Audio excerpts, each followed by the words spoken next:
Here I have 4 pieces of pork chop. I already cut them off and I left the little borders. Normally when I'm gonna make sancocho, I remove it because I add different type of meat and different type of bone to the sancocho. But for the asopao, I'm going to leave it in so it can add more flavor. I remove the bones, but I'm also going to add the bones because the bone is gonna add more flavor to it. And then later on when it's done, I remove it. And here I have a bowl of rice, the leftovers from yesterday, and we are going to make what we call in Dominican Republic asopao, which is a soup with rice and the pork chop. The thing that I'm going to do is that I'm gonna put a little bit of olive oil, and I'm gonna add a little bit of achiote so it could add a nice color to our rice. I don't have achiote oil already made, so I'm going to try to improvise. Here I have 2 teaspoons of olive oil, and I'm going to add achiote seed.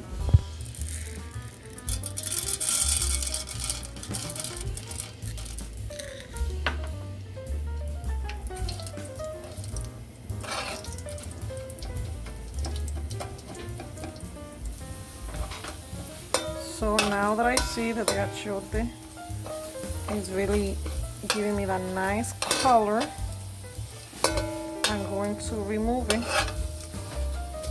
I kind of like to stir them a little bit, like move it around to kind of pressure to let go more of the color quick.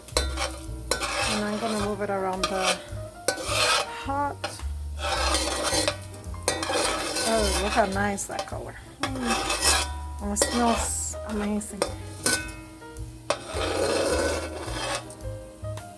When I put it in, I had the flame on high, and then as soon as I put it in, I put it on low because I did not want to burn my delicious extra virgin olive oil.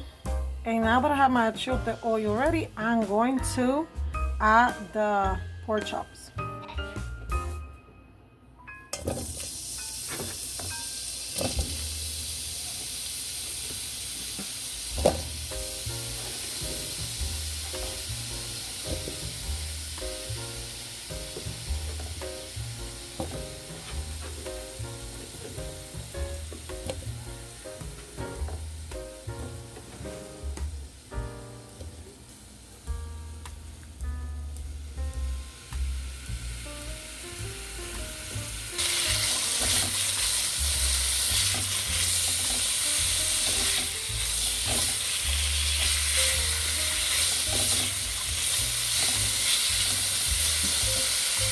We have the fresh ingredient we're going to be having: thyme, culantro, cilantro, celery, green onions, and ajicito gustoso.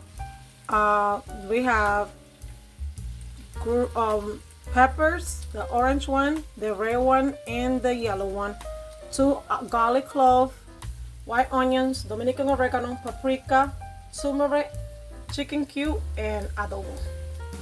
Now we're gonna add all of this to our pot.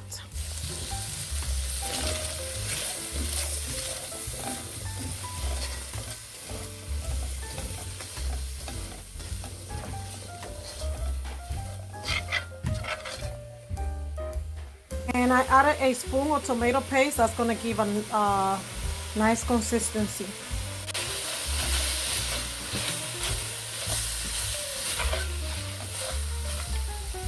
Now what I'm going to do is that I'm going to add the white rice, and then I'm going to add some water.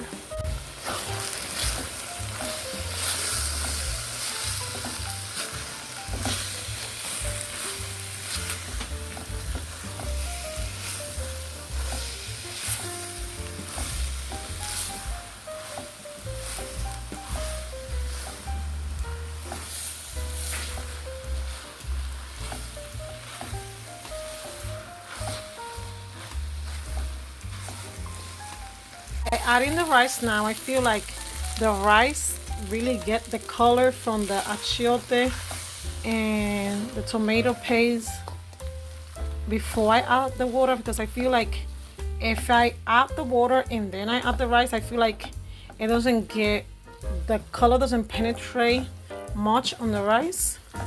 I have done it the other way as well, like adding it once I add the water, and I feel like I get better color when I add the rice and let the rice sit in there for like 3 minutes, and then I add the water. Now we're gonna add the water.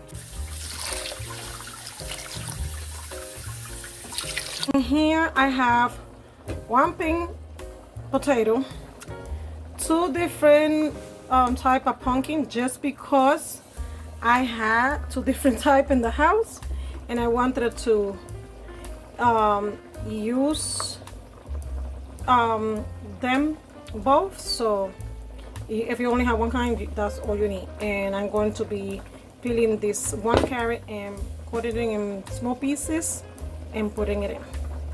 And I just added the potatoes and the carrots and the pumpkin, and now we're gonna let those vegetables cook because our rice is cooked.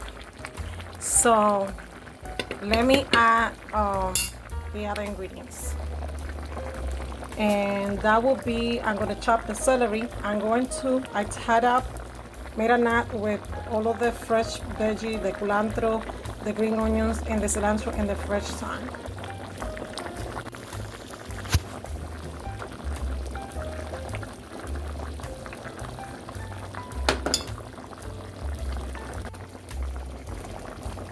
We're gonna add the celery.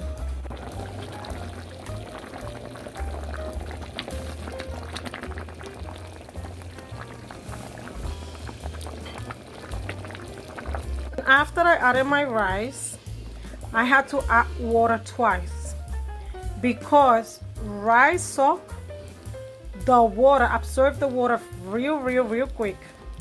But the veggie, right, the carrots and the potato would not cook yet, so I had to add water twice. Now this is the consistency that has, right?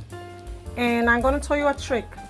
If you make this type of soup, this asopao, right, and you're going to serve it right away, and your family like it on this consistency, like a little bit more soft, so they can have something to drink, right? This is the perfect time to serve it, right? If they're gonna eat it right now.